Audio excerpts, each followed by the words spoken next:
Shalom saudara, dimanapun kita berada saat ini. Malam hari ini kembali lagi bersama saya Andre dari kota Samarinda. Malam hari ini saya membawakan satu renungan singkat dengan judul God's Phone atau telepon Tuhan, teleponnya Tuhan. Bagaimana cara kita bisa berkomunikasi dengan Tuhan? Satu hal, cara kita cuma satu saja. Cara kita berkomunikasi dengan Tuhan yaitu dengan doa. Dengan berdoa kita bisa mengungkapkan seluruh hati kita, seluruh isi hati kita, dan kita bisa berkata sama Tuhan, Tuhan, ini pergumulan saya, ini yang saya inginkan. Kita akan baca firman dalam Yeremia pasal yang ke-33 ayatnya yang ketiga yang berbunyi seperti ini.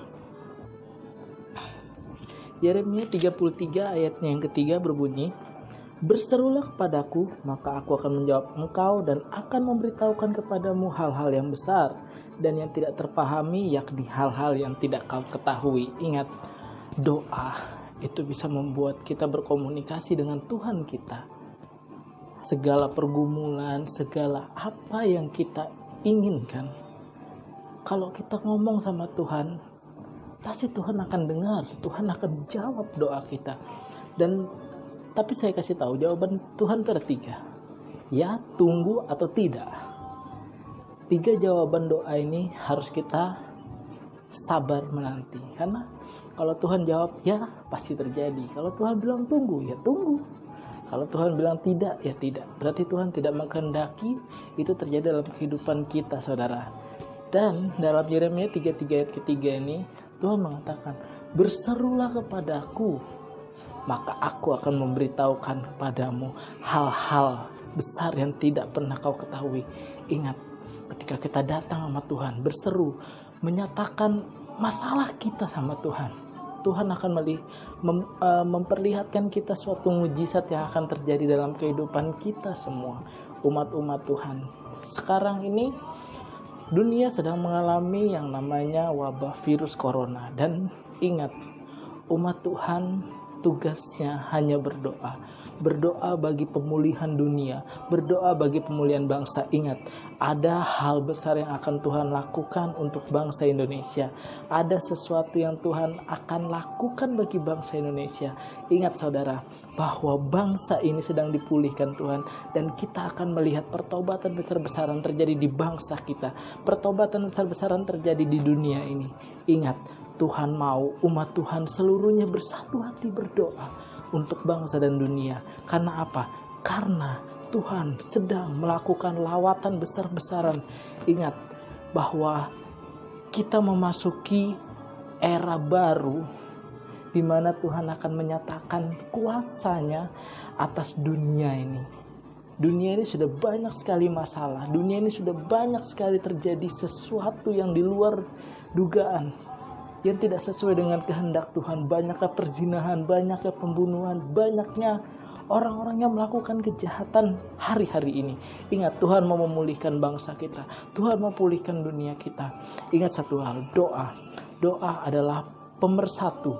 Doa adalah cara kita berkomunikasi dengan Tuhan. Ingat baik-baik bahwa Tuhan hanya menginginkan kita mengungkapkan isi hati kita, permasalahan kita. Kita datang sama Tuhan, bilang sama Tuhan, Tuhan aku gak sanggup, Tuhan aku butuh Engkau, Tuhan aku ingin Engkau selalu ada dalam kehidupanku. Tuhan hanya mau kita bercerita tentang apa keluh kesah kita. Ingat baik-baik saudara, Tuhan selalu ada buat kita. Tuhan tidak pernah meninggalkan kita. Di renungan-renungan sebelumnya saya sudah katakan bahwa Tuhan akan selalu menyertai kita sampai kepada akhir zaman. Jadi jangan engkau takut, jangan engkau khawatir, karena Tuhan kita sanggup.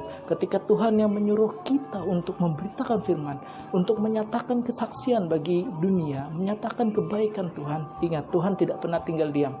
Tuhan pasti akan menolong kita, baik dalam berkata-kata, baik dalam bersikap, baik dalam melakukan sesuatu. Ingat, Tuhan pasti akan menolong kita. Jadi jangan pernah takut, jangan pernah khawatir, bahwa Tuhan selalu ada buat kita.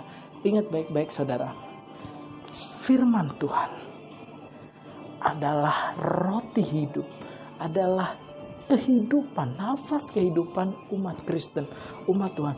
Firman Tuhan adalah seluruh janji-janji Tuhan yang akan Tuhan nyatakan dalam kehidupan kita manusia. Ingat, firman Tuhan ini adalah perkataan dari Tuhan sendiri. Tidak ada satu kata pun yang berkata bohong tentang Tuhan. Semua isi firman Tuhan ini adalah kebenaran, dan kebenaran ini akan terungkap, dan kebenaran ini akan terjadi dalam kehidupan kita manusia. Asal kita mau apa?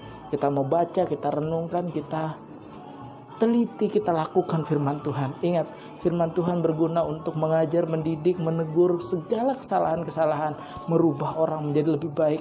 Ingat, firman Tuhan adalah obat yang manjur untuk kita bisa berubah menjadi orang yang baik.